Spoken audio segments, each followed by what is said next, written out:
नमस्कार, आदाब। Crime petrol सतर्क के आज के इस एपिसोड में मैं अनूप सोनी आप सबका स्वागत करता हूं। बेला जाधव एक ऐसी लड़की थी जिसकी उम्र भले ही 19 साल की थी, लेकिन उसका मन अब भी बचपन में ही कैद था।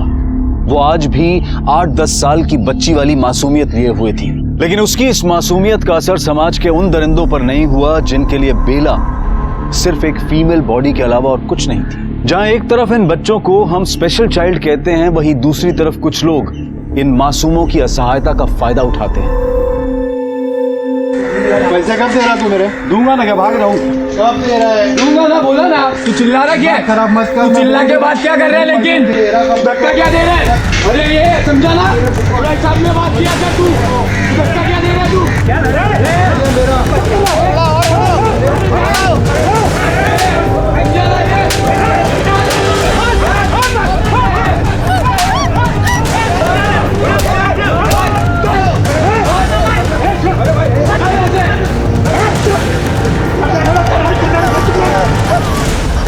इसको क्या हो गया? बेला, बेला, बेला, बेला, कुछ नहीं होगा।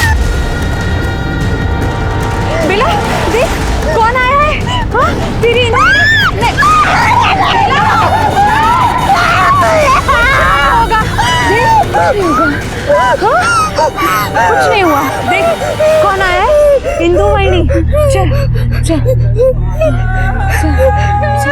नहीं छोड़ा मुझे। देख इंदु वाहिनी है ना, कुछ नहीं होगा।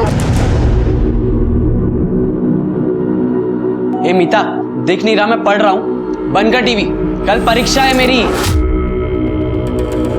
तो मैं क्या करूँ? टीवी बंद कर, नाता काना खाली वाजवेन तुला। कशाला? तेरी परीक्षा है, तेरे को पढ़ना है, तू कहीं और जाके पढ़ना दादा। मेरा प्रोग्राम था।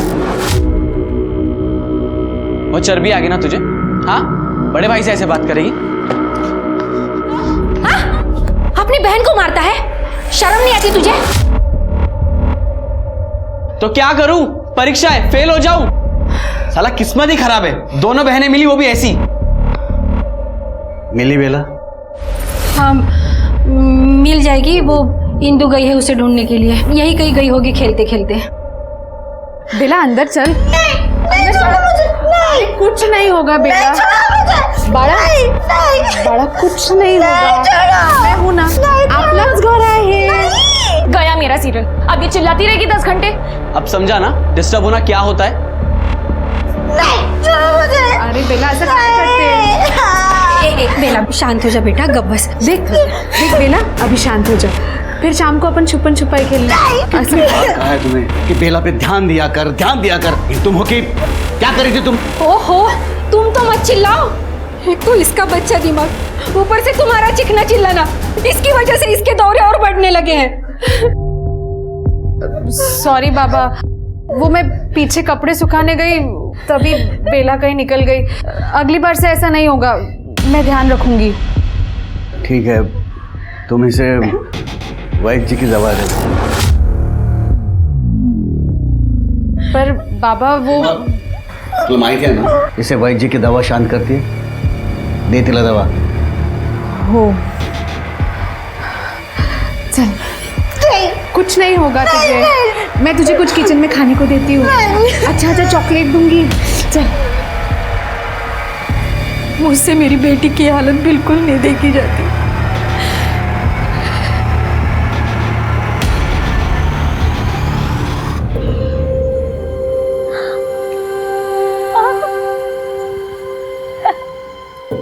कटकटी होती है, ठंडा ठंडा वहीनी वहीनी। तेरे को ये सब पसंद है ना? खाली फुकट नाटक करती है। अरे तुझे तो अरे नहीं ना वहीनी, ठंडा ठंडा कूल कूल।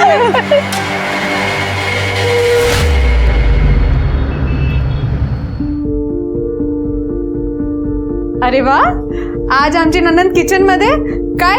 तू तो किचन से दूर ही रहती है ना? हाँ, पर मैं आज छोले बनाते और मुझे ना एकदम टिक्कट मसाला चाहिए, इसलिए खुद ही बना रही हूँ। हे भगवान। अरे वाह, क्या बना रहे हो?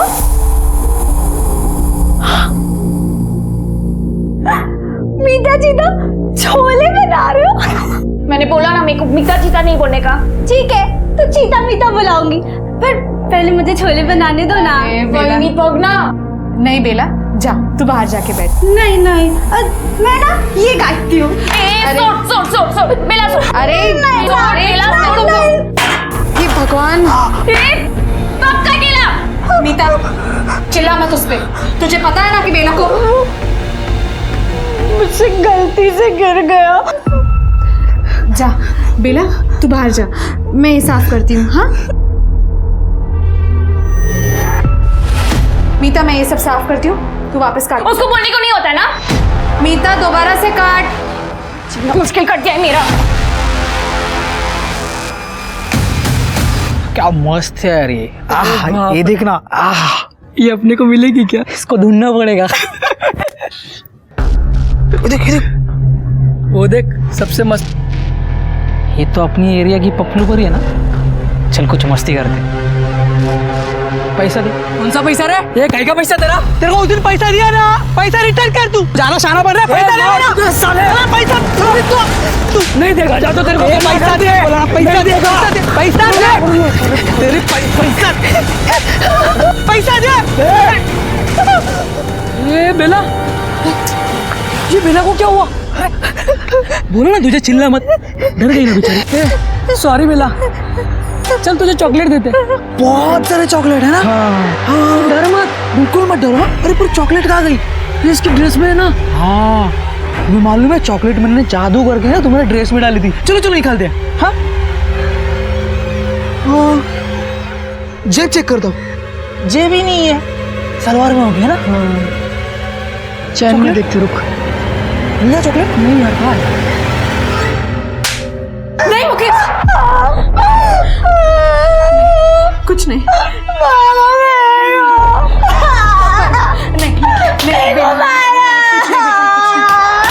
नहीं बड़ा हो गया इसका टेप रिकॉर्डर, फिर से चालू। बाबा कुछ करिए इसका। आज निकल जाती थी इज्जत इसकी, कब तक चलता रहेगा ये? हाँ कैसे आवारों जैसा घूम रही है ये बाहर।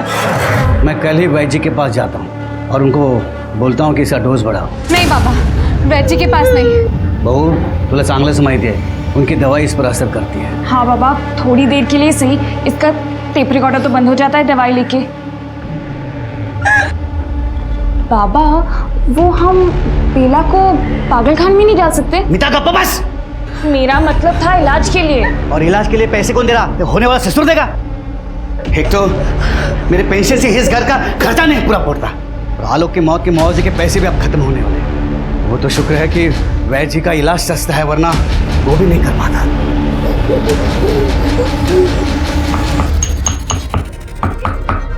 अरे बेटा हाथ में लाओ सेठ। ये नहीं नहीं नहीं नहीं, अरे बेटा नहीं, ये मुझे ये बेटा ये चल चल चल, ऐसा ना करे। चल ले ले ले, पानी पी ले, पानी पी ले। छी कड़वा है।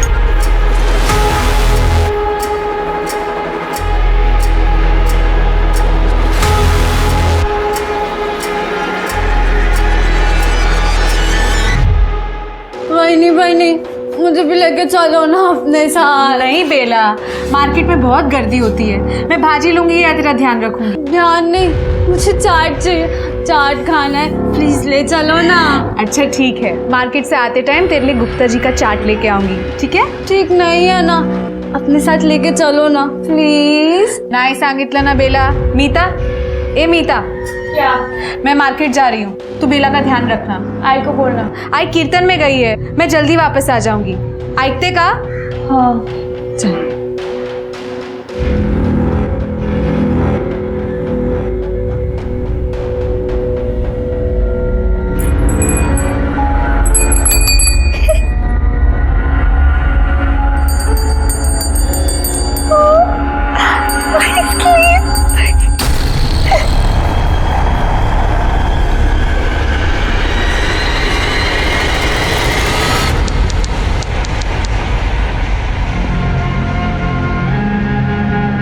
बेला सुन, ए बेला बाहर आ, देख मैं तेरा फेवरेट चाट लाई हूँ। क्या इंदु तूने ना इसको बिगाड़ के रखा हुआ है।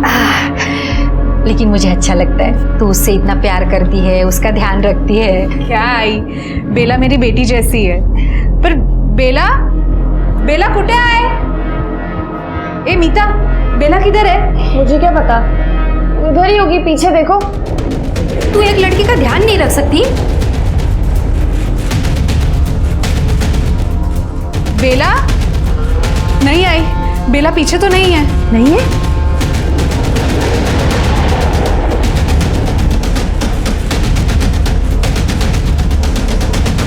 बेला, बेटा बेला कुठे आहेस?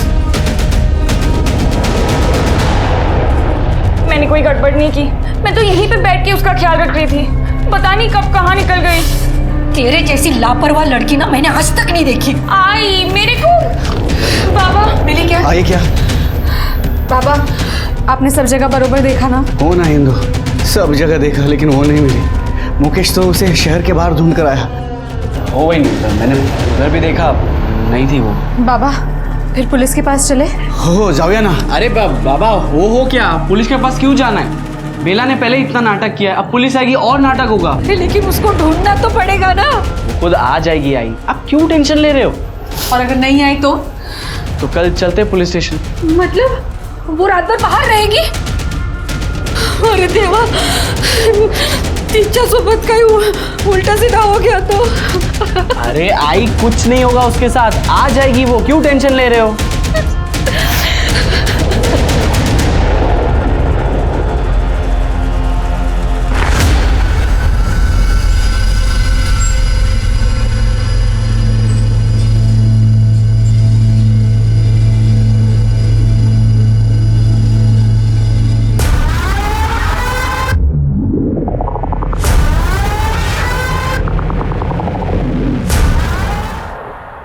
कमाल है, आप बोल रहे हैं आपकी लड़की स्पेशल चाइल्ड है, कल रात से गायब है और आप अभी रिपोर्ट लिखवाने आए। साहब चूक झाली, मान्य करो। क्या है, वो हर बार वापस आती थी, लेकिन बेला ने एकदम बच्ची जैसी है। उसे क्या सही क्या गलत नहीं समझता, ऊपर से उसे दौरे पड़ते हैं। दौरे? साहब, उसको चिकना चिल्लाना मारना पीटना बिल्कुल नहीं जमता। ऐसा कुछ होता है तो उसको दौरे पड़ने लगते हैं और फिर 2-3 घंटा लग जाता है ठीक होने में। अच्छा, इसके पहले कभी गई थी उधर से बाहर? हाँ गई थी, लेकिन वो थोड़ी देर के बाद वापस आया करती थी। काळजी नका करो, हम लोग ढूंढेंगे उसे, उसके डिटेल्स ले लेना और ट्रैफिक पुलिस और बाकी सारे कंट्रोल को इन्फॉर्म कर दो। राइट, चला जा। शिरके स्पेशल चाइल्ड है, इसलिए स्पेशल केस है। लड़की किसी को कुछ बोल नहीं सकती, मदद नहीं मांग सकती। ठीक है सर। कंट्रोल ला द्या। एक लड़की का फोटो भेज रहा हूँ, जल्द से जल्द कार्रवाई होनी चाहिए।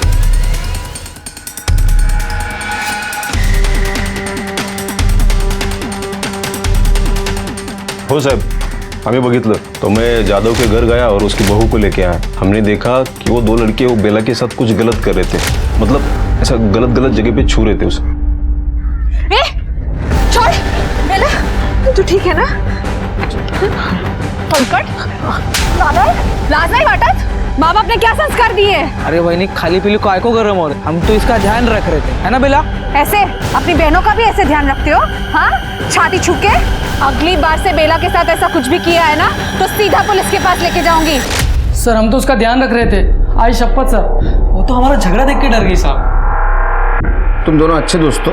हाँ सर, हम बचपन की बेस्ट फ्रेंड है, स्कूल टाइम से। कभी नहीं लड़ते सर। कभी लड़ना भी नहीं चाहिए, कि किसी के सामने भी नहीं लड़ना चाहिए। जैसे उस दिन बेला के सामने लड़ रहे थे ताकि बेला को दौरा पड़ जाए, फिर उसका फायदा उठाए ना। क्यों लड़ रहे थे? क्यों लड़ रहे थे? साहब हम तो उसकी फिरकी ले रहे थे, उसको डराने के लिए हम लोग ने उसके सामने झगड़ा किया था। फिर उसको दौरा पड़ा, पीछे वाली गली में लेके गए सर, ऐसे ही मस्ती करने के लिए। साहब हमने ज़्यादा कुछ नहीं किया साहब, उसकी वही आके उसको लेके गई और उसके बाद हमने उसको देखा भी नहीं है साहब, कसम से। वो सर कुछ नहीं किया हम लोग ने। फिर से ऐसा किसी के सामने कुछ नाटक किया ना, 12 महीने के लिए अंदर डाल दूंगा, समझा? शिरके बेला की डिटेल्स निकालो, किससे मिलती थी, कहाँ जाती थी, और किसी ने तो देखा होगा उसको। सर इनकी डिटेल्स चाहिए मुझे।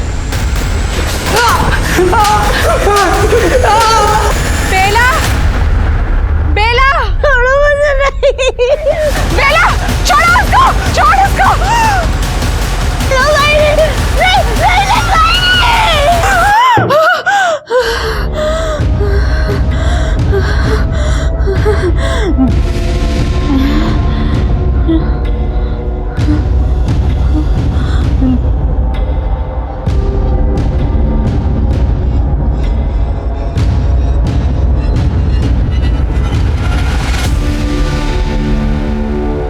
बाबू, मैंने सुना जादव की लड़की बेला परसों से गायब है।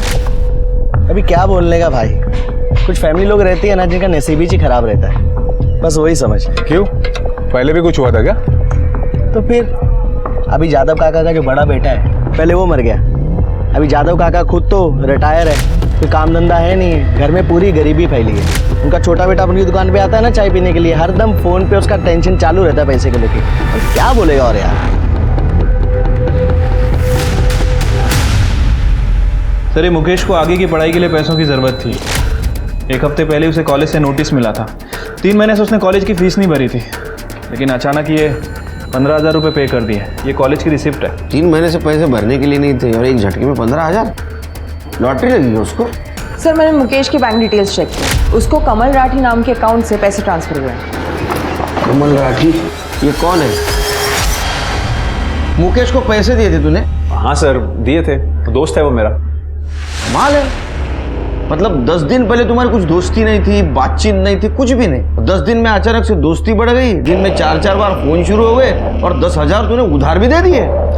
कॉलेज की फीस देना सर कोई क्राइम नहीं है। कमल तो कुछ और ही कह रहा है। वो तो कह रहा था कि किसी और मकसद के लिए पैसे दिए थे। सर बकवास है ये सब, वो झूठ बोल रहा है।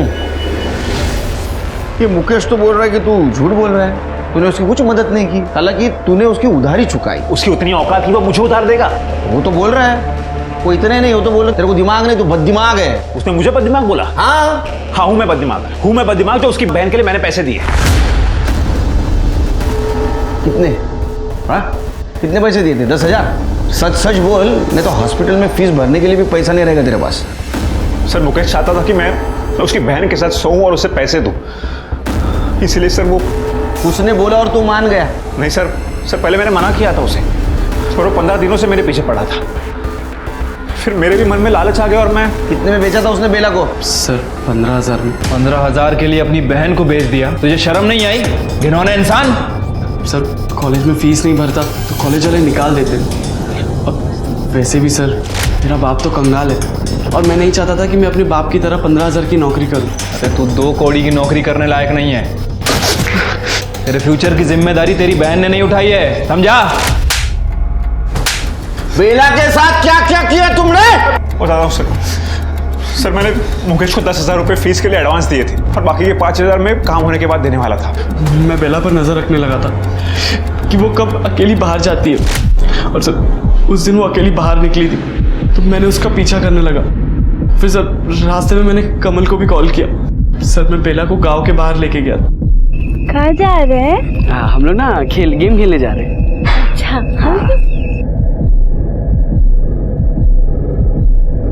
आजा यहाँ बैठ।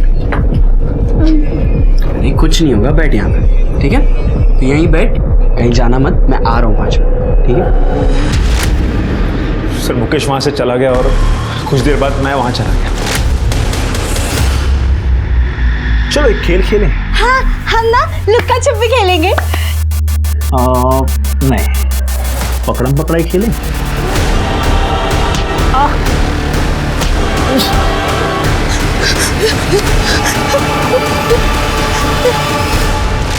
फिर उसके पीछे गया होगा ना तू? 10,000 तो ऐसे बर्बाद नहीं करेगा तू। हाँ, क्या किया बेला के साथ? सर मैं सच कह रहा हूँ, मैंने कुछ नहीं किया।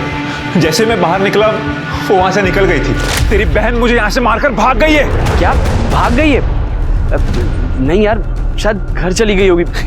वो सब मुझे कुछ नहीं पता, मुझे मेरे पैसे वापस चाहिए। तेरी हवस की वजह से पता नहीं उसके साथ क्या क्या हो रहा होगा और कहाँ होगी। आखिरी बार कहाँ देखा था उसको? जगह दिखाओ। इधर है।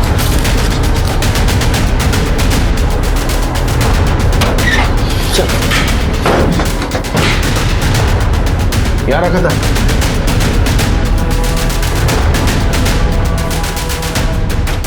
मैं तो कुछ नहीं दिख रहा है सिर्फ। जगह तो खाली है, देखकर तो कुछ लग नहीं रहा। सिरके, 2 टीम बनाओ, पूरा एरिया छान मारो। देखो बेला के फुटप्रिंट्स और कपड़े मिलते हैं। ठीक है सर। आसपास भी पूछताछ करो।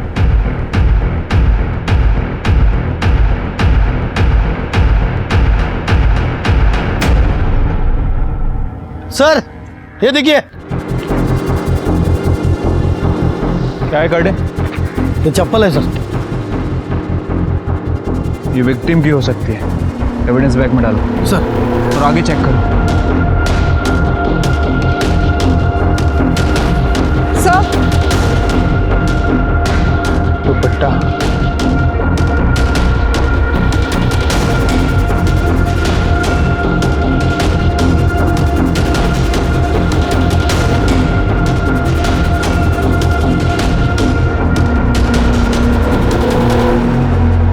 सर यहाँ कुछ मिला है।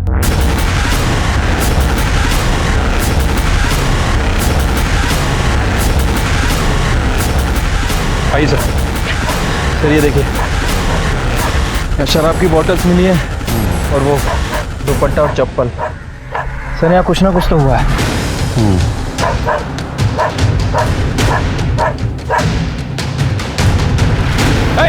सर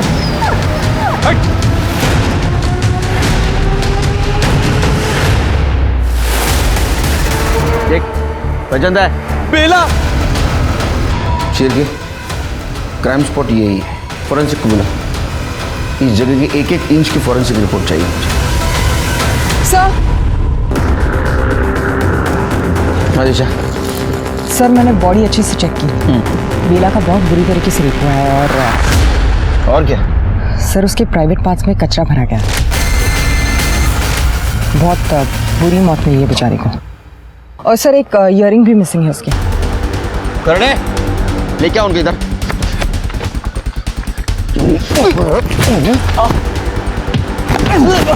तुम इंसान या हैवान, इतने बुरी तरह से कोई मारता है? सर मैं सच कह रहा हूँ, मैंने कुछ नहीं किया, मैंने नहीं मारा इसे। सर मैंने भी नहीं मारा सर, वो तो मेरी बहन थी, मैं उसे क्यों मारूंगा? अरे तेरी बहन थी, फिर भी बेचा था ना इसको, मार भी सकता है तू। वो भाग रहे होगे इसलिए तुमने उसको मार दिया। सर सच में नहीं मारा। करड़े इनको लेके जाओ मेरे सामने से, लेके जाओ।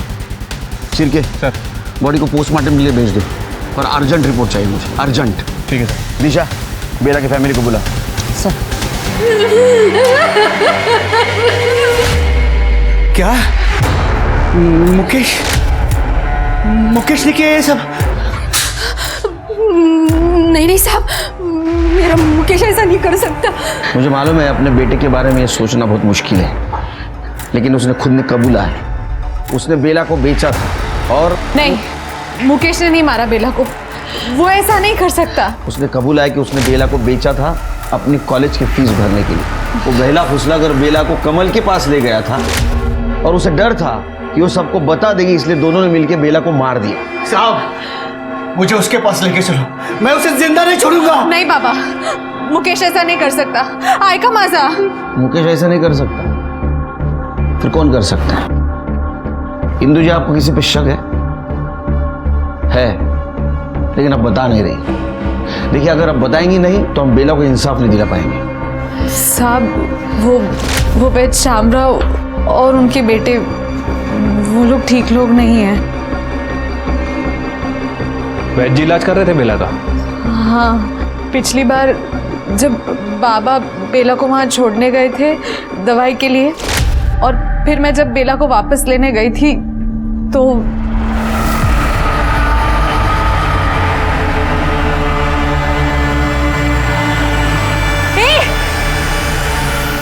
हलकट दे नालायक,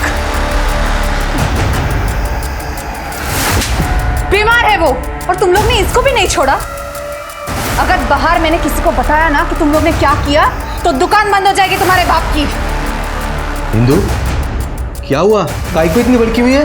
बाबा देखो ना, बहनी कैसे झूठ बोल रही कि बेला को हाथ लगा रहा था। आप ही ने बोला था ना बेला का ध्यान रखने को। उसकी सांस रुक गई थी, वही चेक कर रहा था मैं। देखा मैंने कैसे चेक कर रहा था। इंदु, मुझे मेरे बच्चों पर पूरा भरोसा है, और मुझे अपनी आंखों पे। अगर फिर से ऐसा कुछ हुआ ना तो तीनों के तीनों जेल जाओगे। साहब ये सब झूठ है, ऐसा कुछ भी नहीं हुआ। अभी बेला के जाने के दुख में ज्यादा लोग कुछ भी बोल रहे हैं। हाँ, इंदु के लिए बेला बच्ची जैसी थी, और पति के मरने के बाद बेला से ही उसका मन लगा रहता था। देखिए वैद जी, बिना किसी ठोस वजह के कोई किसी के खिलाफ नहीं बोलता, और खासकर गांव के वैद के खिलाफ तो बिल्कुल नहीं। देखिए साहब, मैं बेला का इलाज कर रहा था। बेला की तबीयत पूरी तरीके से ठीक होने के पहले ही बेला मर गई, इसीलिए इंदु मुझ पर चिड़ी हुई रहती है, कुछ भी बोलती रहती है। अरे बीमारी को ठीक होने के लिए टाइम लगता है साहब। 100% सक्सेस रेट है माझा। पूरे 50 साल से वैद हूँ साहब। मतलब तुम लोगों ने बेला के साथ कुछ नहीं किया जैसा कि इंदू ने देखा था? हाँ सर, नहीं छुआ। इंदू वाहिनी ना, वो क्या बोलते हैं, पैरानाइड है। आलोक दादा के जाने के बाद से वो ऐसे ही रहती है। हम लोगों ने बेला को कभी बुरी नज़र से नहीं देखा। साहब मी गारंटी के तो साहब मेरे लड़के ऐसा कुछ भी नहीं कर सकते।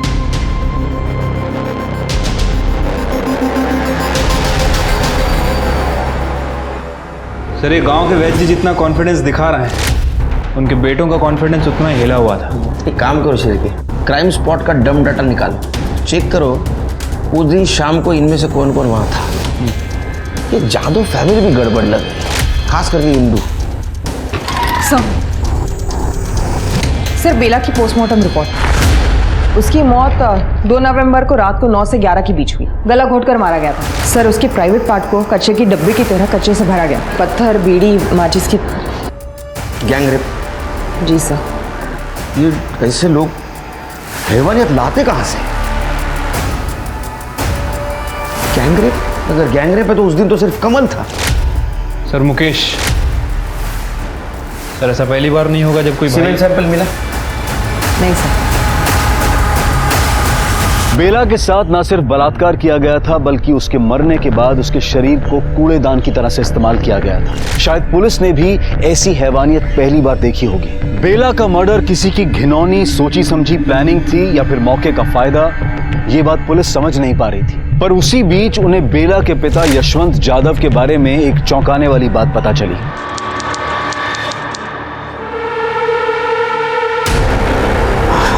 बस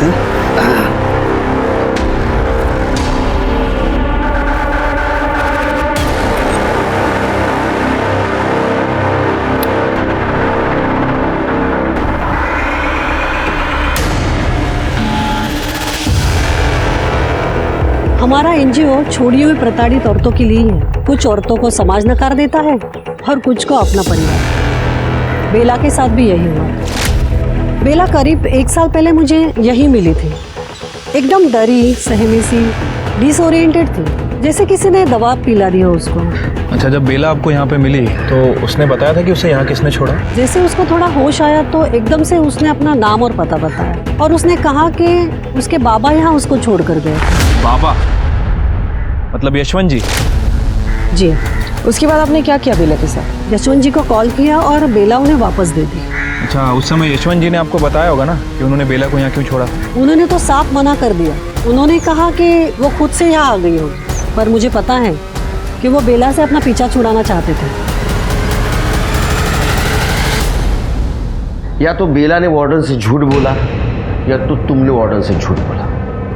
अब सच क्या था हमें बताओ। साहब, मैंने झूठ बोला था साहब। मैंने एक बार नहीं 2-3 बार बेला को अलग अलग जगह पर छोड़ने की कोशिश की थी, लेकिन हर बार वो वापस आती थी साहब। तुम्हारे खुद की बच्ची थी, स्पेशल चाइल्ड थी, फिर भी ऐसा बर्ताव कर रहे थे उसके साथ? क्यों? क्योंकि मैं जानता था साहब, मेरे और सरिता के मरने के बाद बेला का ध्यान देने वाला कोई नहीं था। नीता और मुकेश को तो अपनी ही पड़ी थी, त्याना कोणाची काळजी नव्हती साहब। और रही बात इंदू की, वो अकेली बेचारी उसे कितना संभालती, कब तक संभाल। और साहब, जिस घर का बच्चा मानसिक रूप से विकलांग होता है ना, उस घर के दूसरे बच्चों की शादी होने में बहुत दिक्कतें आती हैं साहब। तो इसलिए तुमने तय किया कि बेला से परमानेंट पीछा छुड़ाया जाए। तो ऐसा भी हो सकता है कि बेला तुम्हें रास्ते में मिली, उसने मुकेश की करतूतों के बारे में तुम्हें बताया, तुम्हें डर लगा तुम्हारे बदनामी का, इसलिए तुमने बेला को मार दिया। नहीं साहब, मैं नहीं मारला, मैंने नहीं मारा उसे साहब। आप मेरे बच्ची के कातिलों को ढूंढिए ना साहब, ढूंढिए मेरे बच्ची के कातिलों को। ठीक है, जाओ चिरके मर्डर स्पॉट पे यशवंत का मोबाइल एक्टिव था क्या पता करो, डम डाटा चेक करो।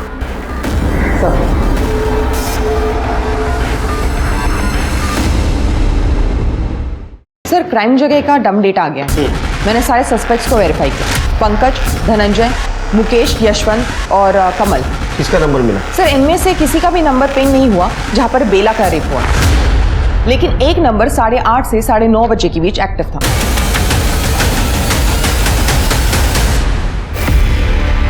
ये रहा प्रूफ।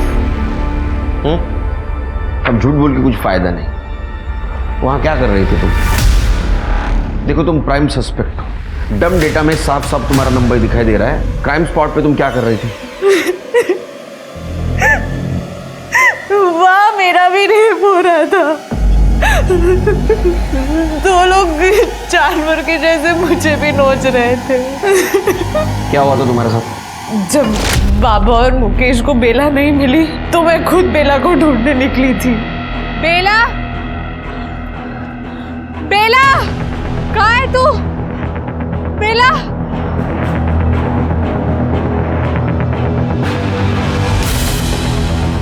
ये बेला, बेला, किधर है तू?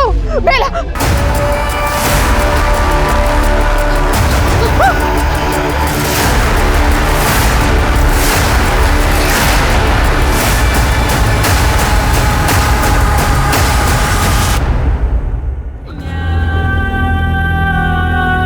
मैं तब तक भागती रही जब तक मैं घर नहीं पहुंची।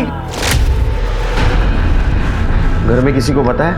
साहब, वैसे ही घर में इतनी टेंशन है, ऊपर से बेला भी गायब थी और मैं फिर घर पे रेप का बोलती तो घर की बच्ची कुछ इज्जत भी निकल जाती। ये तो गलती करते आप लोग, सिर्फ खुद के इज्जत के बारे में सोचते हो। साहब, गरीब आदमी के पास इज्जत के अलावा और होता ही क्या है? उन दो आदमियों के बारे में बता सकती हो कुछ? कैसे दिखते थे? उनका चेहरा तो ढका हुआ था, पर एक आदमी के पास कीचेन थी। कीचेन तो बहुत सारे लोगों के पास होता है। कोई खास आइडेंटिफिकेशन मार्क, कोई खास स्मेल, टैटू वगैरह ऐसा कुछ? जरा दिमाग पे जोर डालो।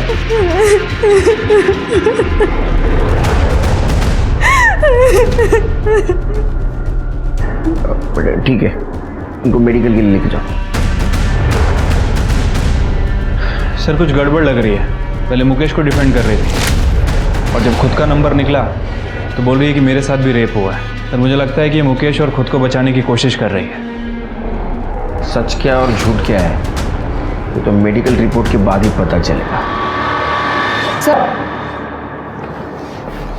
सर, मैं इंदू के बारे में उसके मायके के यहाँ पता कर रही थी। इंदू के कजिन प्रकाश कदम की शादी बेला की बहन मीता के साथ तय हुई थी। करीब 1 महीने पहले टूट गई, लेकिन किसी को ठीक तरीके से पता नहीं क्यों टूटी। अफवाह यह है कि प्रकाश ने बेला को मोलेस्ट किया।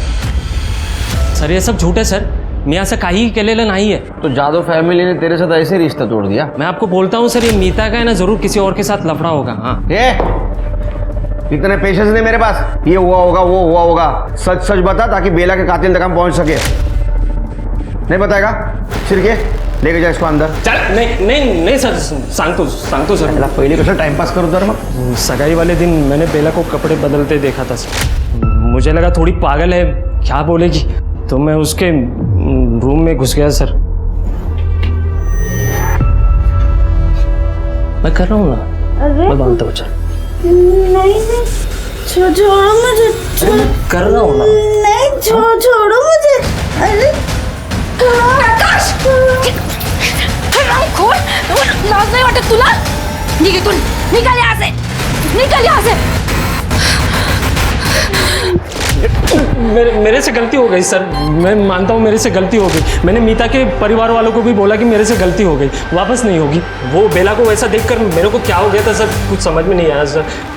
लेकिन उन्होंने सगाई तोड़ दी सर, और ये तो इंदु ताई की रिश्तेदारी थी कि उन्होंने बाहर किसी को ये बात नहीं बताई। उन्होंने कुछ बताया तेरे को? नहीं सर, उसके बाद तो इंदु ताई ने मुझसे बात करने ही बंद कर दिया, और तो और उसके घर पे कोई भी मुझसे बात नहीं करता सर, सिवाय मुकेश के। हाँ, ये और मुकेश की दोस्ती नहीं समझ में आई रे। सर दोस्ती नहीं है सर, मुकेश ब्लैकमेल करता है मुझे सर। अभी मेरी किसी और के साथ सगाई हो गई है, तो ये बेला वाली बात बाहर ना आए इसलिए मुझे मुकेश को पैसे देने पड़ते हैं सर। ये बात अगर बाहर आ गई तो मेरे लिए अच्छा नहीं होगा सर।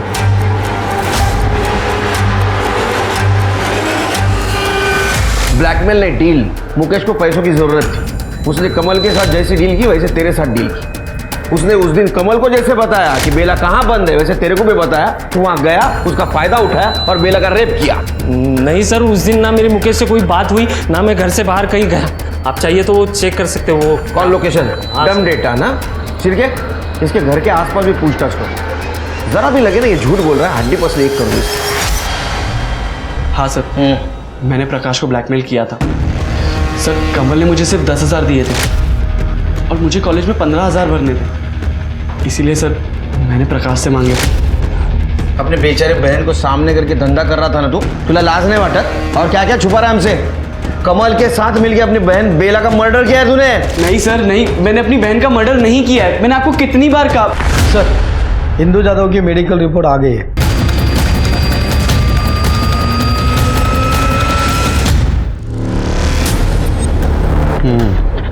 इसका मतलब इंदु सच बोल रही थी, उसके साथ रेप हुआ था।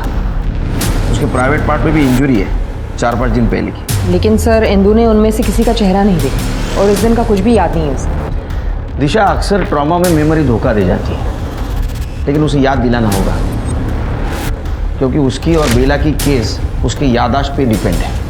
देखिए इंदु जी, आपके साथ और बेला के साथ जो कुछ भी हुआ है बहुत गलत हुआ है। ऐसा किसी के साथ नहीं होना चाहिए, लेकिन आपके साथ जिसने भी ये किया है उसको सज़ा मिलनी चाहिए, और सज़ा उसी वक्त मिल सकती है जब हमें मदद कर सकती है आप।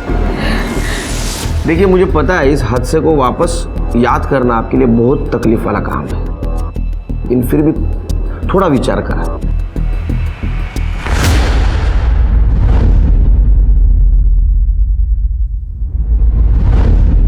साहब, वो आदमी के पास एक कीचेन था, लाल कलर का स्पाइरल वाला। वो कीचेन उसकी बेल्ट से लटकी हुई थी, एक ही चाबी थी उसमें, और वो बार बार उसके पॉकेट से गिर रही थी और वो उसको अंदर डाल रहा था। तो दोनों के मुंह से बहुत गंदी बात आ रही थी। वो बदबू अभी भी मेरे दिमाग में है। शायद बीड़ी की थी। शिल्की, एक काम करो, गांव के आसपास और गांव में जितने भी पान ठेले हैं वहाँ से बीड़ी के सैंपल लेके आओ, और इंदु जी जो बता रही है उस तरह का किचन का सैंपल भी लेके आओ। इंदु जी, इस तरह की की चेन अक्सर बाइकर्स लोग यूज़ करते हैं, और इसका दूसरा पार्ट यहाँ बेल्ट में अटैच होता है ताकि चाबी गिरे ना। क्या इस तरह की चेन थी उसके पास?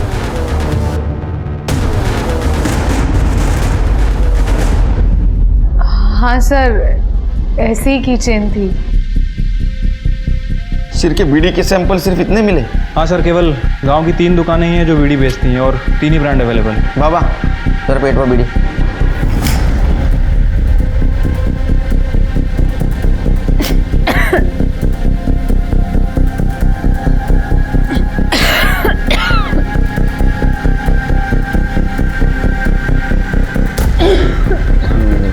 पानी दो, पानी दो।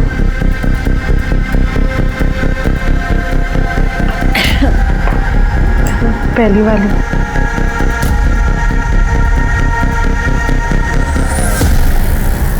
ऐसी बदबू थी शायद।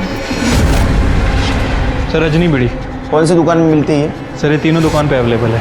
तीनों दुकानों पे नजर रखो, ये बीड़ी की लत उस रेपिस्ट को दुकान तक जरूर लेके आएगी। पुलिस की सारी उम्मीदें अब उन रेपिस्ट पर ही टिकी थी कि कब कोई बाइकर अपनी बीड़ी की लत को पूरा करने के लिए आएगा, या शायद आएगा भी नहीं। 4 दिन हो गए थे पुलिस को पान बीड़ी की दुकान पर नजर रखते हुए, पर उन्हें कोई भी सफलता नहीं मिली थी। शायद बेला का गुनहगार इस गांव का हो ही ना। अब देखना यह था कि पुलिस कितने दिनों तक अपनी कोशिश जारी रखती है।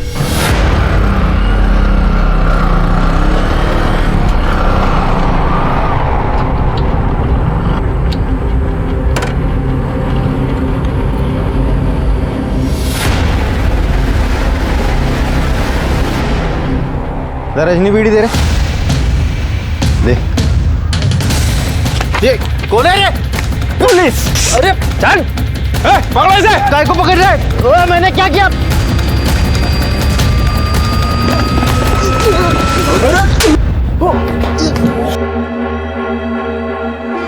ओ साहब, ये क्या जबरदस्ती है? मेरे को क्यों उठाया? हिंदू का रेप किया था ना तुमने? हाँ, पहचान लिया उसने। इतना ही नहीं, बेला का रेप और मर्डर जहां हुआ वहां तुम्हारा मोबाइल लोकेशन एक्टिव दिखा रहा है। शिरके बोलेगा? बोलेगा ना? बता।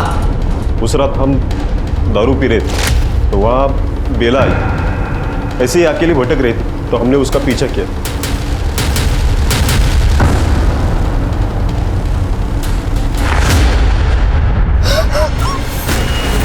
किसी तरह से वहाँ से भाग निकली। हमें मालूम था उसने हमें पहचाना नहीं है, इसलिए हमने उसका पीछा नहीं किया। फिर वापस साइड में हम कि उसे जंगल के कोई जानवर नहीं तो कुत्ते खा जाएंगे और किसी को कुछ पता भी नहीं चलेगा।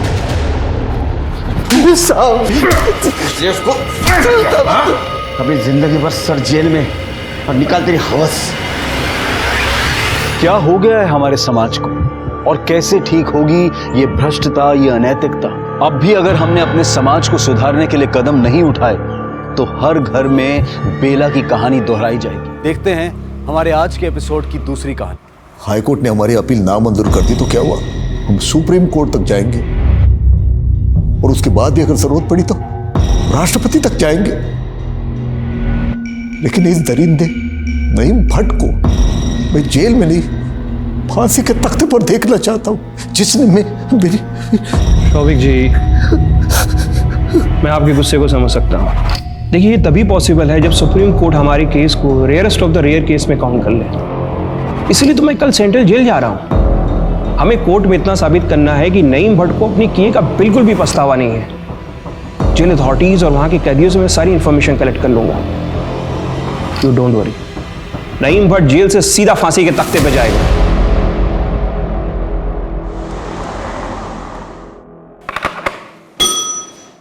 जी साहब। उमेश, कल एक लॉयर आ रहा है, उसे कैदी नंबर 52 नईम भट्ट, उसकी डिटेल चाहिए, देख लें आप। कैदी नंबर 52? ध्यान नहीं आ रहा है। मैं कैदी नंबर 52? वो तो परोल पे है 6 महीने से। क्या पैरोल पे है 6 महीने से? ये कैसे हो सकता है? जाओ पैरोल रजिस्टर लेके आओ। जी साहब।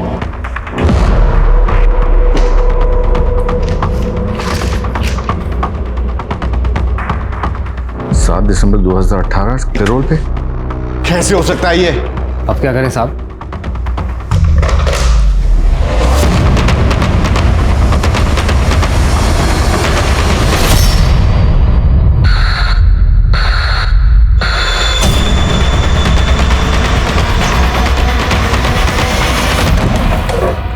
क्या कमिंग सर? आओ, खड़ा हो। क्या है सर? जय हिंद। तो मैं तुम्हारा एक केस स्टडी कर रहा था। तुम्हारा पुराना केस फिर से रीओपन करने की नौबत आ गई है। कौन सा केस सर? ये उस वक्त का केस है जब तुम पीएसआई हुआ करते थे। ये भट्ट बहुत शातिर मुजरिम है सर। अगर इसके इस तरह फरार होने की खबर बाहर आई तो डिपार्टमेंट की काफी बदनामी हो सकती है। It's a very delicate matter और ये केस तुमसे बेहतर कोई हैंडल नहीं कर सकता। ये भट्ट कश्मीर का रहने वाला था। आई थिंक ये भागकर वहीं गया होगा। हाँ, मुझे भी ऐसा लगता है। लेकिन अगर उसे जरा भी भनक लगी कि हम उसे ढूंढने की कोशिश कर रहे हैं तो वो बॉर्डर पार करके उस पार चला जा सकता है। और अगर उसने ऐसा किया तो उसे पकड़ना नामुमकिन हो जाएगा। हमें बहुत एहतियात बरतनी होगी और एक एक कदम फूंक के रखना होगा। राइट। और कश्मीर की हालत तो तुम्हें पता है। फिर भी हमने पिछले हफ्ते लोकल पुलिस की मदद से एक ऑपरेशन लॉन्च किया था और उसमें तुम्हारा जूनियर अमर दीक्षित भी शामिल था। हाँ अमर, मैं भी तुम्हारी उस कश्मीर वाली केस के बारे में बात कर रहा था। Will you please brief him? Yes sir. Sir, तकरीबन 1 हफ्ते पहले हमने लोकल पुलिस की इंफॉर्मेशन से एक घर पे रेड किया था। उतरो जल्दी।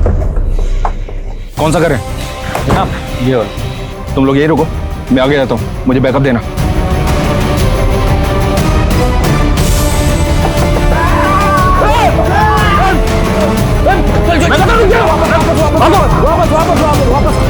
शायद यूनिफॉर्म में रेड करना गलत मूव था। हम एक और गलत मूव अफोर्ड नहीं कर सकते और ज्यादा दिन तक परोल से फरार कैदी की खबर को दबा भी नहीं सकते। अगर हमने क्विक रिजल्ट्स नहीं दिए तो ये केस सेंट्रल एजेंसी को सौंप दिया जाएगा। उसकी नौबत नहीं आएगी सर। मैं अभी इसी वक्त इस केस पर लग जाता हूँ। बट सर, मेरी एक रिक्वेस्ट है। बोलो। इस मिशन के लिए टीम मैच चुन। Okay, thank you sir. और सर, एक रिक्वेस्ट और, मुझे इस केस में फ्री हैंड चाहिए। Okay, I fully support you. लेकिन एक बात है, जस्ट सी टू इट कि भट्ट बॉर्डर पार न कर पाए। I want him behind the bars at any cost.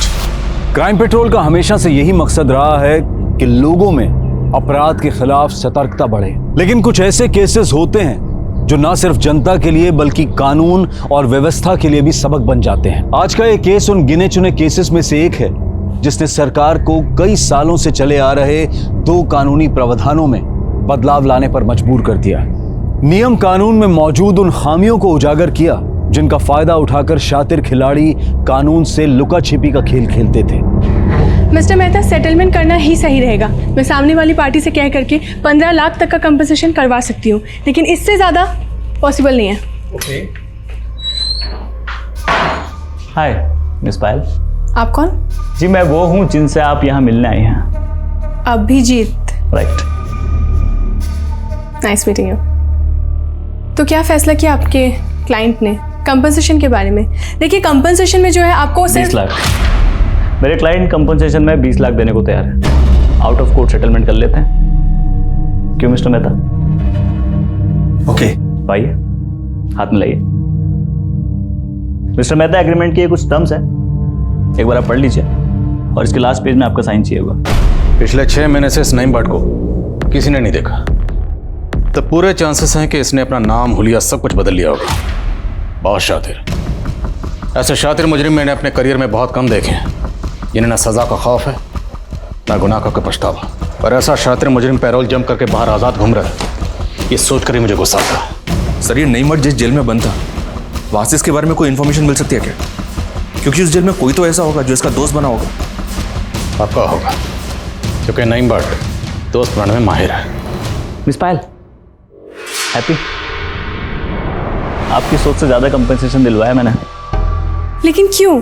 अपने क्लाइंट का नुकसान क्यों? केस तो आपका भी स्ट्रांग था। लेकिन क्या है, सच आपके साथ था और क्लाइंट से ज़्यादा सच की फिक्र करने की आदत है मेरी। वाह, इम्प्रेसिव। ठीक है, मिलते हैं कभी। कल मिले कॉफी पे, अगर आप फ्री है तो। So fast? नहीं, इफ यू डोंट वांट, हम कभी भी, आप जब आप फ्री हो तो, ऐसा जब आप। No no, I like it. मिलते हैं कल। श्योर। साहब, मैं मानता हूं कि मैं और भट्ट एक ही सेल में 1 साल से थे। हाँ, थोड़ी बहुत दोस्ती थी उससे, पर वो अपने ही ख्यालों में खोया रहता था। अच्छा, कभी बातचीत में उसने बताया कि पैरोल पर छूटने के बाद वो कहाँ जाएगा? कश्मीर जाएगा या कहीं और? वादियों में जाने की बात वो अक्सर करता था। हाँ साहब, एक आध बार उसने बताया था कि उसके कुछ रिश्तेदार रहते हैं उस पार। उस पार? तुम भी सेंट पीटर कॉलेज से पढ़े हो? मुझे तो कभी कॉलेज में दिखे ही नहीं तुम। क्या है ना, क्लास में कम, अपनी गर्लफ्रेंड के ख्यालों में जाता रहता था। क्या नाम था? बताओ ना। तुम्हें क्या बताऊं, अपनी गर्लफ्रेंड को नहीं पता आज तक। अच्छा, मतलब दैट साइलेंट लवर टाइप। तुम फट्टू हो क्या? जाओ जाके प्रपोज करो। पक्का? पक्का। आज तो प्रपोज करना ही पड़ेगा। तो लॉयर पायल, मेरे दिल का केस तुम्हारी प्यार की अदालत में रख रहा हूँ। प्लीज मुझे अपने साथ उम्र कैद की सजा सुना दो।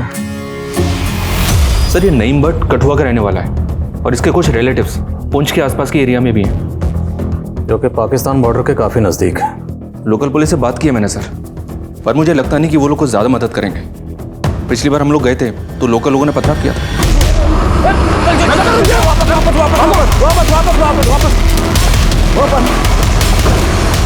इससे कुछ बातें साफ हैं। नईम भट्ट का नेटवर्क काफ़ी स्ट्रांग है, इसलिए उसे तुम लोगों के आने की खबर पहले से मिल गई। और दूसरी ये कि वहाँ के लोकल लोग नईम भट्ट को बेगुनाह समझते हैं, इसलिए उन लोगों ने पथराव किया। तो इस नईम भट्ट को हम पकड़ेंगे कैसे? पकड़ेंगे, और ज़रूर पकड़ेंगे। भेड़ों के झुंड में घुसने के लिए अगर भेड़ बनना पड़ा तो बनेंगे, पर पूरी तैयारी के साथ।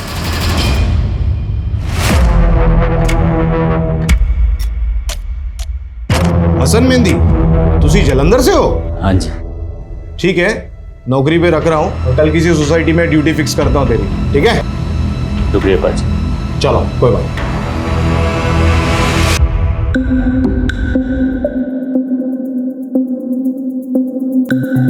तो क्या चुनाव?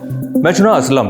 वल सही और बात को गुलफाम साहब, आपने इतने कम वक्त में हम सबको इतनी अच्छी कश्मीरी सिखा दी, बहुत शुक्रिया। अब गुलफाम साहब, अब इनकी ज़बान का मसला तो हल हो गया, ज़बान से कश्मीरी बन गए। अब मसला है लिबास का, लिबास का भी इंतज़ाम करना है। आज ऑफिस में जाओ। सॉरी पायल, पर मुझे तो जाना पड़ेगा ना।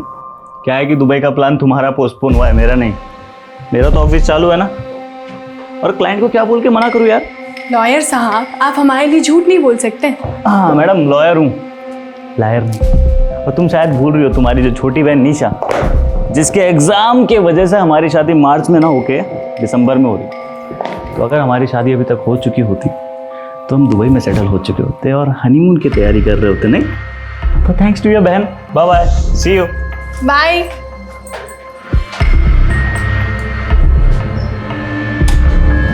इसमें आप लोगों के कश्मीरी नाम, पते और हर तफसील मौजूद है। इसमें जो भी तफसील है उन्हें अच्छे से याद कर लीजिए, क्योंकि पूरे मिशन के दौरान हम में से कोई भी एक दूसरे को उसके असली नाम से नहीं बुलाएगा।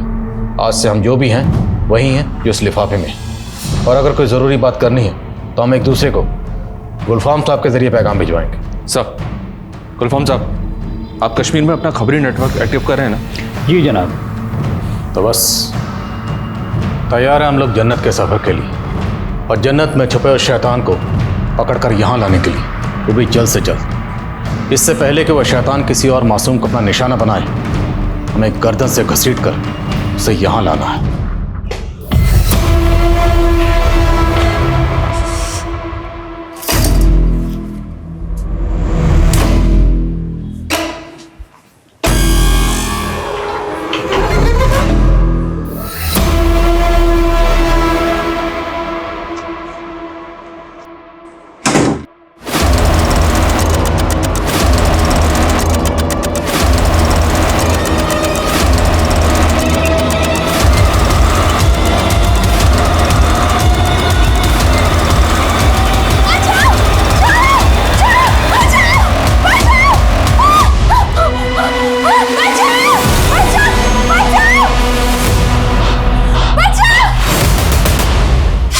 एक जवान इंडिपेंडेंट लड़की की उसके अपने ही घर में हत्या कर दी गई थी। सुबह की पहली किरण आते ही पूरा शहर दहशत से कांप उठने वाला था। पढ़ाई या नौकरी के लिए अकेले रहने वाली महिलाओं की सुरक्षा एक चर्चा का विषय बनने वाली थी। लेकिन सोचने वाली बात यह भी है कि एक पॉश सोसाइटी में अपने घर की चार दीवारी में अगर कोई महफूज नहीं है तो फिर वो कहां है?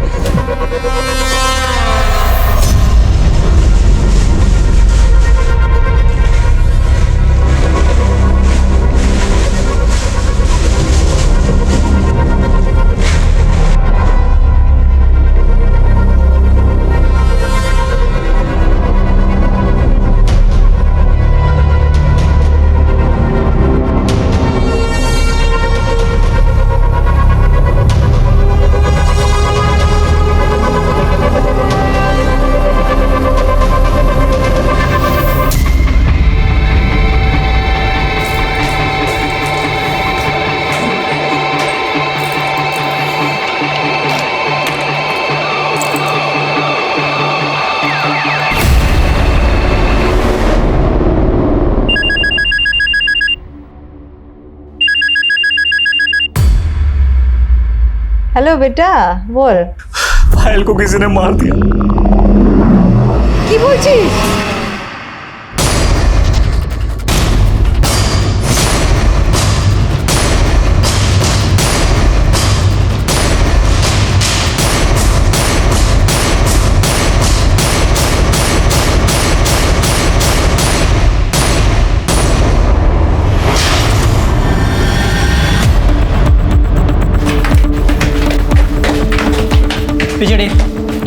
पिछड़ी अपनी।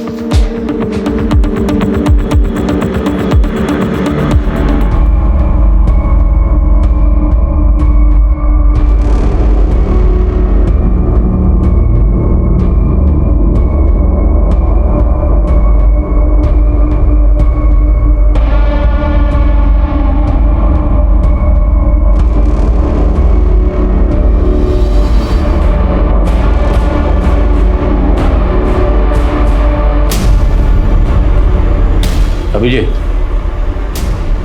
अभिजीत सर। आप? सर मैं विवेक हूँ सर, पायल और अभिजीत का म्यूचुअल फ्रेंड। जब आप घर में दाखिल हुए तो आपने क्या देखा? जब मैं घर में आया तो चाबी रखी किचन में पानी पिया, फिर विवेक को, और फिर आपको। इतनी सुबह आप कहाँ से आ रहे थे? ऑफिस से। आप हर रोज ऑफिस से कितने लेट आते हैं? कुछ काम था केस को लेकर। आपकी पायल से आखिरी बार कब बात हुई थी?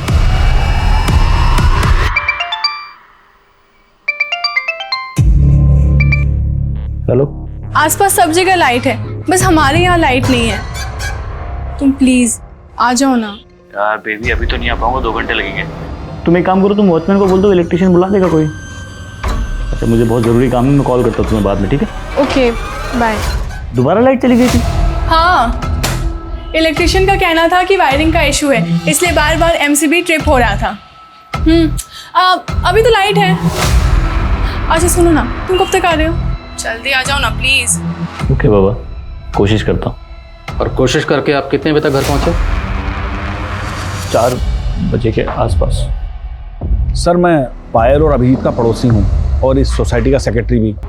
सर रात को ना तो मेरे घर की लाइट गई और ना ही किसी सोसाइटी मेंबर के घर की। हमने इलेक्ट्रिसिटी बोर्ड भी चेक की, वहाँ से भी कोई छेड़छाड़ नहीं हुई। सर पायल बहुत अच्छी लड़की थी, मुझे यकीन नहीं होता कि हमारी सोसाइटी में भी ये सब हो सकता है। अच्छा ये पायल और इसके पति के रिश्ते कैसे थे? सर इन दोनों के रिश्ते तो बहुत अच्छे थे, लेकिन अभिजीत और पायल ने अभी शादी नहीं की थी, दोनों लिविंग में रहते थे। हाँ सर, हम लोगों ने शादी नहीं की थी, लिविंग में रह रहे थे। अभिजीत, घर में किसी भी तरह के फोर्स्ड एंट्री के कोई निशान नहीं। अब एक बात तो साफ है, घर में जो भी दाखिल हुआ उसके लिए या तो पायल ने दरवाज़ा खोला या फिर उसके पास घर की चाबी पहले से मौजूद। आपके और पायल के अलावा घर की चाबी किसी और के पास रहती थी? मेरे पास और एक पायल के पास। लेकिन घर में तो हमें एक ही चाबी मिली, दूसरी चाबी कहाँ? है दूसरी चाबी जहाँ भी है हम पता लगा लेंगे। अगर वो घर में हुई तो ढूंढ ही लेंगे।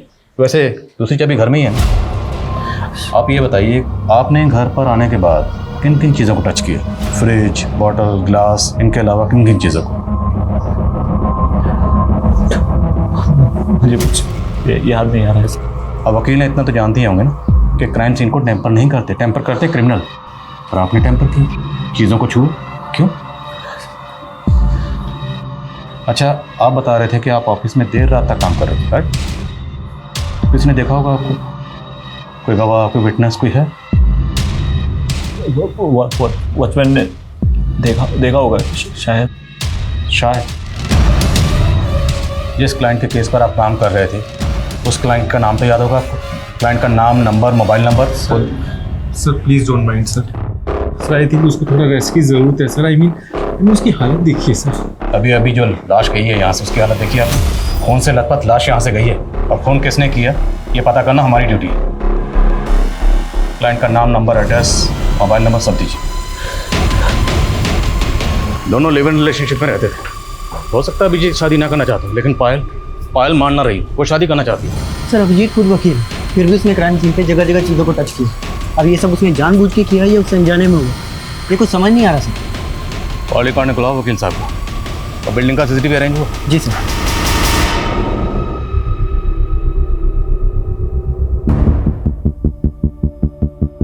बारह बज के 21 मिनट पे ये गार्ड के साथ कोई आ रहा है, शायद ये इलेक्ट्रिशियन, लेकिन चेहरा साफ नजर नहीं आ रहा। गार्ड के साथ फिर से वही शख्स, लेकिन इस बार भी चेहरा नजर नहीं आ रहा। कौन है ये?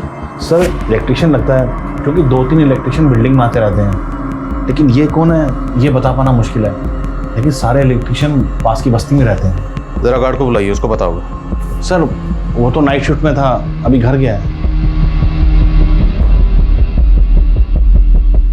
ये सेकंड फ्लोर का कमरा है, इसकी फुटेज प्ले क्यों नहीं हो रही?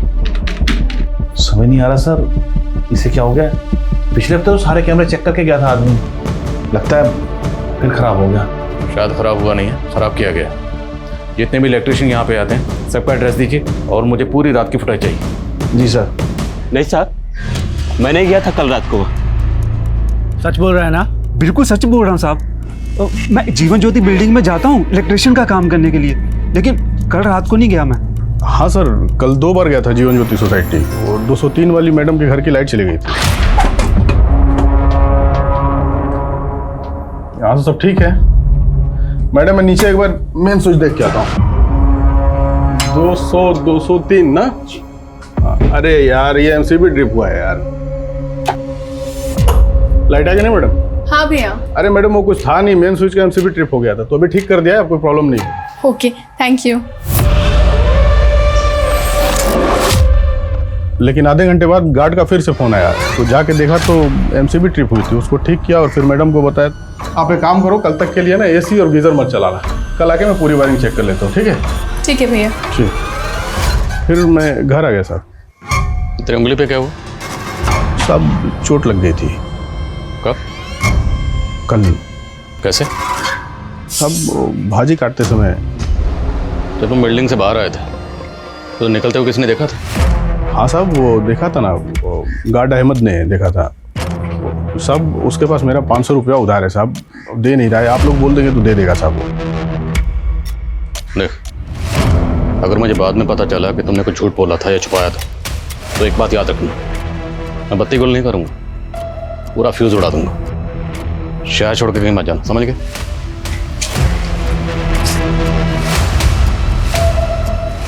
सोसाइटी के चप्पे चप्पे से वाकिफ है, हो सकता है सीसीटीवी इसने खराब किया। कॉल रिकॉर्ड्स निकलवा इसका।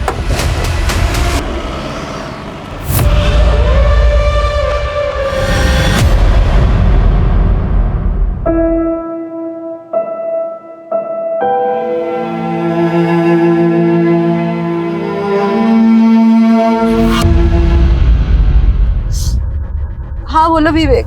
अरे पुलिस अभिषेक को पुलिस स्टेशन लेके गई पूछताछ करने के लिए। क्या?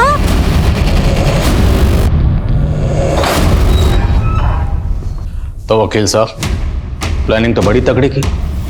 पहले देर रात तक ऑफिस में रुकने का बहाना किया, फिर चुपके से आके पायल का मर्डर किया, उसके बाद माँ को फोन किया, दोस्त को फोन किया और उसके बाद बुलाया हमें। ये क्या बोल रहे हैं सर आप? पायल जिंदगी थी मेरी, मैं क्यों मारूंगा उसे? यही पूछने के लिए तो बुलाया कि क्यों मारा उसे। और ये एक्टिंग मत करो, एक्टर नहीं वकील है, फिर भी क्राइम सीन को जानबूझकर टेम्पर किया। क्यों? सर मैंने जानबूझ के कुछ नहीं किया। तो पायल के साथ ये सब हो रहा था तो मैं ऑफिस में था। आप ऑफिस का रिकॉर्ड उठा के देख लीजिए। कुछ चेक करने की जरूरत नहीं है, मैं 100% श्योर हूं कि आप ऑफिस में ही होंगे, ये मेंशन होगा वहां। वकील जो तगड़ी प्लानिंग तो की होगी।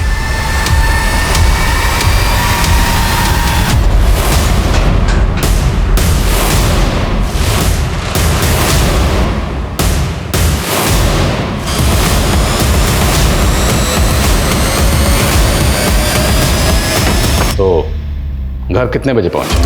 सर कितनी बार बोल चुका हूं मैं आपसे, 4 बजे के आसपास।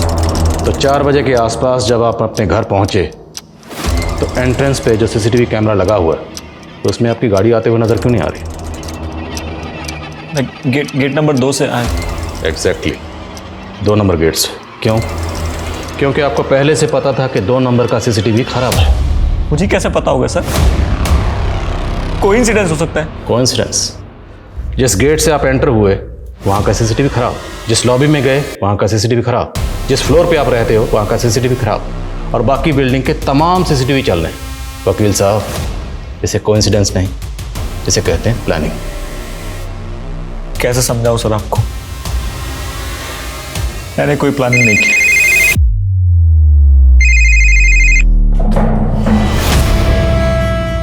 सर पायल की बिल्डिंग का सिक्योरिटी गार्ड अमजद पठान फरार है। जिस सिक्योरिटी एजेंसी ने अहमद पठान को हायर किया था वहां से उसकी पूरी डिटेल्स निकलो।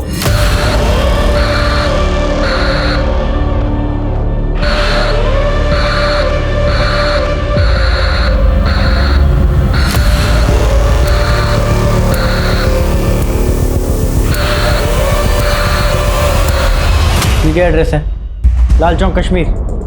बस कोई एड्रेस प्रूफ नहीं लिया, ऐसी जॉब पे रख लिया। कौन है अहमद पठान? मैं किसी अहमद पठान को नहीं जानता। आप बाहर क्यों है सर? अहमद पठान 1 साल से तुम्हारी बिल्डिंग का वॉचमैन था और तुम्हें याद नहीं?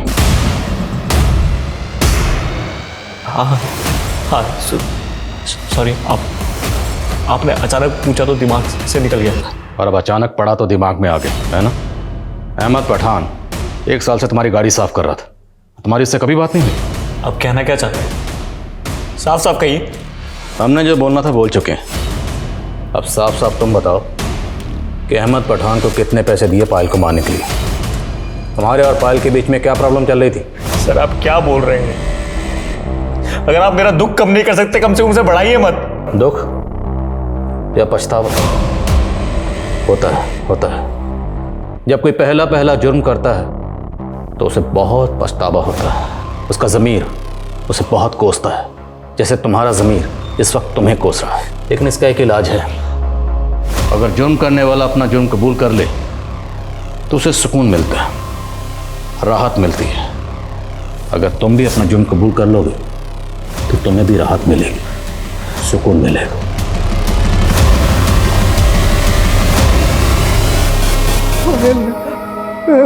क्या हो गया पायल?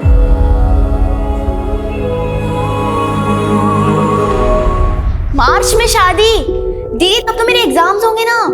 लेकिन निशा अगर मार्च में शादी नहीं हुई तो उसके बाद सीधे दिसंबर का मुहूर्त है। और पायल हमारे दुबई सेटल होने का प्लान पूरा पोस्टपोन हो जाएगा यार। तुम काम में क्या लगे हो, अपनी बहन को समझाओ थोड़ा। तुम फिक्र मत करो, शादी से पहले तुम्हारा जो साथ रहने का प्लान है ना, बहुत अच्छा है ना पापा?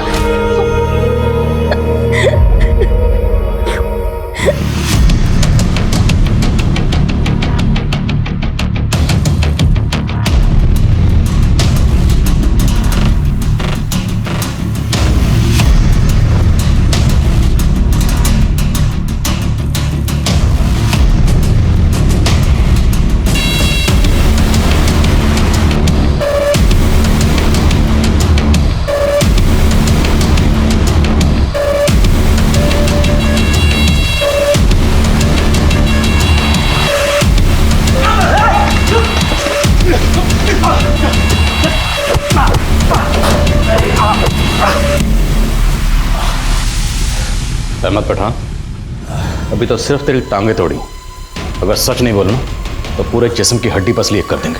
मारना है तो उसे मारो जनाब, जिसके कहने पर मैंने उस लौंडिया को मारा। किसके कहने पर? अभिजीत। पठान के बयान ने पायल और अभिजीत की लव स्टोरी को हेट स्टोरी का एंगल दे दिया था। क्या पठान सच बोल रहा था? क्या अभिजीत ही पायल की हत्या का मास्टरमाइंड था?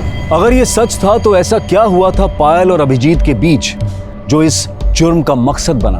और अगर पठान झूठ बोल रहा था तो क्या वजह थी पायल को इतनी बेरहमी से मारने की? और पठान क्यों अभिजीत को फंसाना चाहता था? दावे के साथ अभी कुछ भी कहना मुश्किल था, लेकिन जो दिखाई दे रहा था हकीकत उससे कहीं ज्यादा गहरी थी। कई चौंका देने वाले खुलासे अभी होने बाकी थे। एक तरफ पायल की मौत की गुत्थी उलझती जा रही थी और वहीं दूसरी तरफ नईम भट्ट की तलाश में पुलिस कश्मीर की वादियों में भटक रही थी।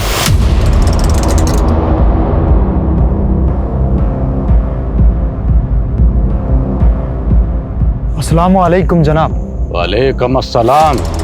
क्या हाल है? सब खैरियत? घर में सब ठीक है? देखो कैसा मौसम ठंडा हो गया। हाँ सर। और क्या खबर? जनाब नईम भट्ट का कुछ पता नहीं चला जनाब। उसका एक चचेरा भाई भी है, यहीं रहता है पास में। नाम क्या? इरफान भट्ट। जनाब नईम भट्ट का खास जिगरा है इरफान भट्ट। दोनों आजकल आसपास नहीं दिखते, लेकिन इरफान भट्ट मुंह छुपा के फिरता है। अगर आप उससे पूछेंगे तो शायद वो कुछ बता दे नईम भट्ट के बारे में।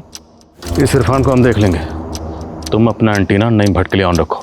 वक्त कम है, कहीं ऐसा ना हो बॉर्डर पार करके उस तरफ चला जाए। इरफान की डिटेल दो। ये देखिए जनाब। ये इरफान भट्ट है? जी जनाब।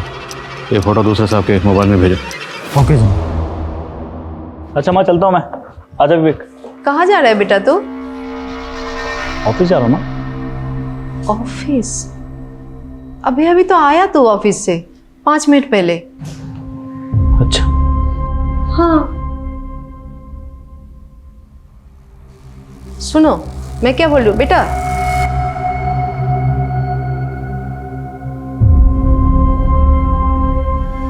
हाँ बेबी, आसपास सब जगह लाइट है, बस हमारे यहाँ लाइट नहीं है।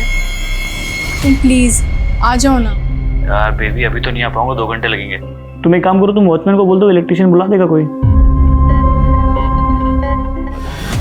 आंटी ये रिपोर्ट आई है, डॉक्टर ने कहा है कि अभिजीत बहुत डिप्रेशन में है। पायल की डेथ का उसके ऊपर बहुत गहरा असर हुआ है। डॉक्टर ने कहा कि कोई तो बात है जो उसे अंदर अंदर खाई जा रही है और जिसे वो एक्सप्रेस ही नहीं कर पा रहा।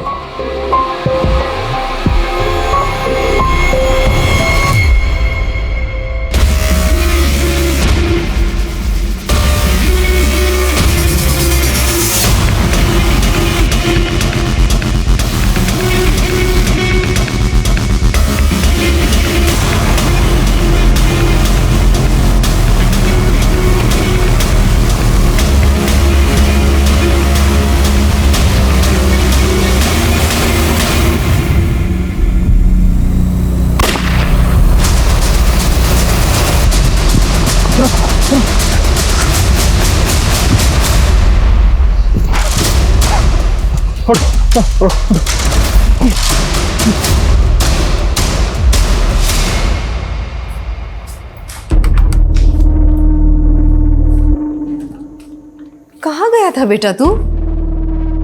फोन क्यों नहीं उठा रहा था? फोन? हाँ, मैं फोन लेकर गया था,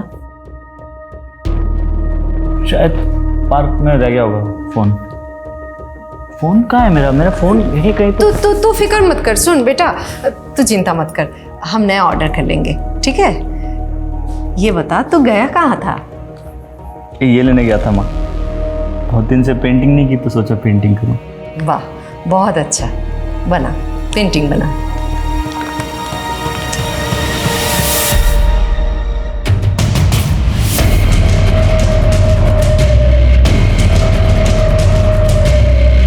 अरे अभिजीत, अभिजीत क्या लो?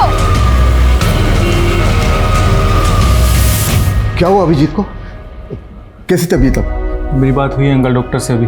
उसे इन्फ्लेमेटरी ब्रेन डिसीज हुआ है, उसकी मेंटली हालत बहुत नाजुक है uncle.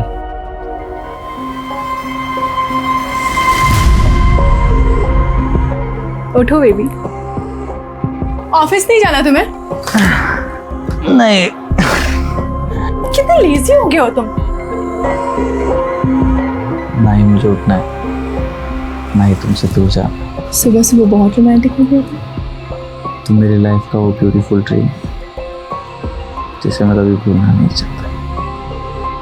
I will never leave.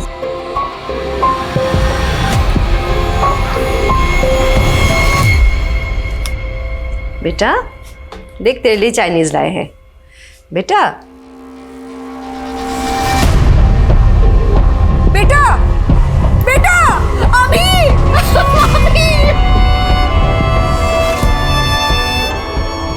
Abhijit की मौत के 6 महीने बाद कोर्ट ने अहमद पठान को पायल की हत्या के लिए सजा सुनाई। ये बात साबित हो चुकी है कि अहमद पठान ने ही पायल की निर्दयता से हत्या की, लेकिन अदालत प्रोसिक्यूटर की इस बात से बिल्कुल सहमत नहीं है कि इस केस को रेयरेस्ट ऑफ रेयर केस पे गिना जाए। अहमद पठान का जुर्म बेवजह नहीं था, क्योंकि उस रात पायल ने छोटे कपड़े पहने हुए थे, जिसे देखकर अहमद प्रोवोक्ड हुआ और उसने रेप अटेम्प्ट करके उसका मर्डर कर दिया। इस केस के लिए अकेले अहमद जिम्मेदार नहीं है, इसलिए अदालत उसे उम्र कैद की सजा सुनाती है।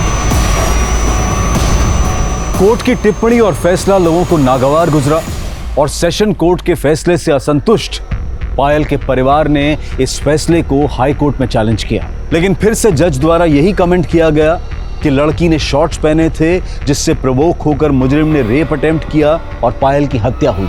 जज के कमेंट पर कई बुद्धिजीवियों ने तीखी प्रतिक्रिया दी। कई अखबार और न्यूज चैनल्स पर यह मुद्दा बहस का विषय बना, पर कुछ ही दिनों बाद मानो सब इस केस को भूल गए। लेकिन यह केस अभी खत्म नहीं हुआ था, ये केस एक मिसाल बनने वाला था। इस केस में कुछ ऐसा होने वाला था जो सरकार को फिर से कानून में संशोधन के लिए मजबूर करने वाला था। अहमद पठान, तो तुम्हारी माँ का ट्रीटमेंट चल रहा है, तुम्हारे बारे में किसी भी तरह की कोई कंप्लेंट नहीं है जेल से, और तुम्हारा बर्ताव भी बहुत अच्छा है, इसलिए मैं तुम्हें पूरे 90 दिन का पेरोल ग्रांट करता हूँ। शुक्रिया जनाब। पैरोल मिलने के बाद से ही पठान फरार था। 90 दिनों की बजाय 180 दिन बीत चुके थे और पुलिस को अब तक इस बात की भनक तक नहीं थी। कैदी नंबर 52, वो तो पैरोल पे है, 6 महीने थे। क्या पायल के पिता जब पठान की डिटेल्स निकलवाने के लिए जेल अधिकारी से मिले तब पुलिस की एक कोताही सामने आई। पायल के पिता ने मीडिया में गुहार लगाई। पुलिस की ये लापरवाही अखबारों की सुर्खियां बटोरने लगी और पायल के वकील ने इसके खिलाफ हाई कोर्ट में भी अपील की। आया मैडम, एक मिनट।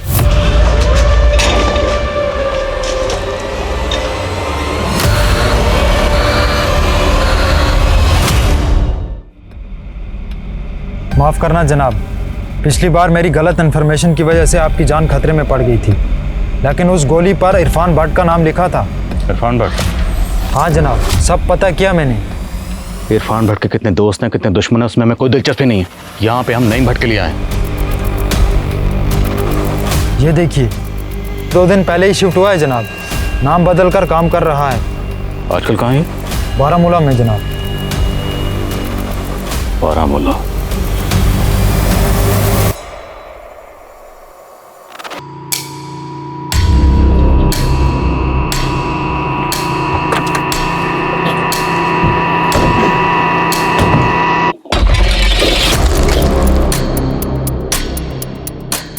बोलता है ब्रदर, मैं सा खुशखबरी चौने खातिर वालसा योड़।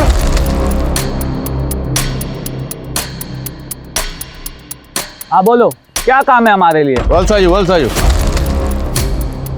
देखो, सिर्फ तुम्हारे लिए काम नहीं है, बहुत से भाइयों के लिए काम है। मोबाइल कंपनी है ये वाला, इधर टावर लगाएगा, कुछ महीने काम चलेगा। 700 रुपये तनख्वाह, 2 वक्त का खाना और शाम का चाय भी इधर ही मिलेगा। कंपनी को काम जल्दी खत्म करना है, इसलिए ज़्यादा लोगों की ज़रूरत है, तो ज़्यादा से ज़्यादा भाइयों को बताओ। लुटत ब्रदर, बाबा ने बेनफा। वो देखिए सर, पीछे अपने, ये वही है। वही पकड़ लें इसको। अब आए हैं तो इसको लेकर तो जाएंगे, बस थोड़ा सब्र करो। वालसायुर है ब्रदर, वालसायुर। मैं तुझा खुशखबरी चौने खातिर तो छुपाए, ये जो मोबाइल टावर कंपनी है हमारी किस्मत बदलने वाली है, इसीलिए ये हमको पर डे का 2000 दे रही है। इधर आके अपना अपना नाम लिखवाओ, नाम लिखवाओ, फटाफट नाम लिखवाओ। अरे ब्रदर, तुम काहे करो, क्या इधर आओ। अरे हमारा बहुत अच्छा कंपनी है, आ जाओ आ जाओ ब्रदर, आ जाओ आओ आ जाओ। हम तुम्हारा भी नाम लिख दिया ना। हाँ। आ जाओ, हम तुम्हारा भी कार्ड बनवाएगा।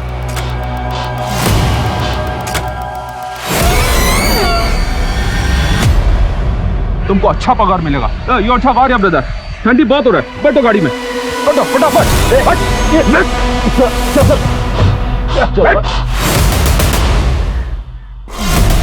आपको पहले कहीं देखा है, कौन हो जनाब? और सटे नईम भट्ट और अहमद पठान।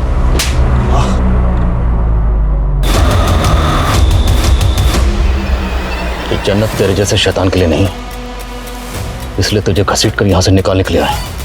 चलो। बहुत देर कर दी जनाब आते आते, हमको मालूम था एक न एक दिन जरूर पकड़ोगे, पर पिछले टाइम से ज्यादा परेशान किया आपको। कितनी बार कहूं जनाब आपको, अभिजीत ने ही मुझे फोन करके उस पायल को मारने के लिए कहा था।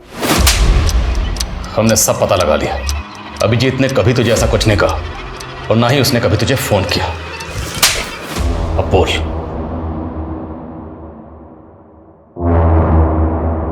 तो पता चल गया जनाब आपको। हमने सोचा हम अकेला क्यों फंसे, इसलिए उस मजनू को भी ले फंसा। सबसे पहले मैंने सीसीटीवी का वायर काटा। उस दिन अभिजीत देर रात तक नहीं लौटा था जनाब, अच्छा मौका था। फिर मैंने मैडम के घर का मेन स्विच ऑफ किया और मैडम का फ़ोन का वेट करने लगा। हेलो, मैं 203 से बोल रही हूँ, मेरे घर की लाइट चली गई है, आप किसी इलेक्ट्रिशियन को बुला देंगे क्या?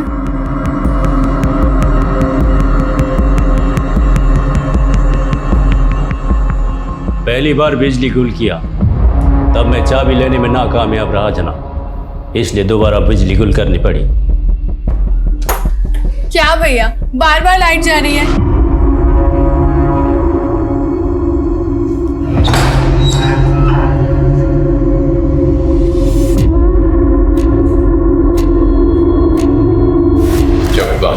तीसरे माले में 303 नंबर की फ्लैट खाली थी जनाब, उसी में छुपा दी। क्या बिगाड़ा था उसने तेरा?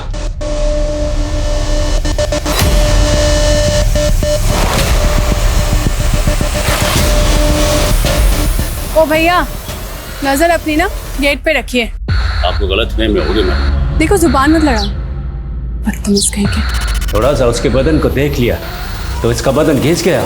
एक औरत होकर आदमी का सुनाती है। उसकी बातें अंगार की तरह चुप रही थी, इसलिए हमने तय कर लिया कि हम उसके गुरूर को तोड़ के रहेगा।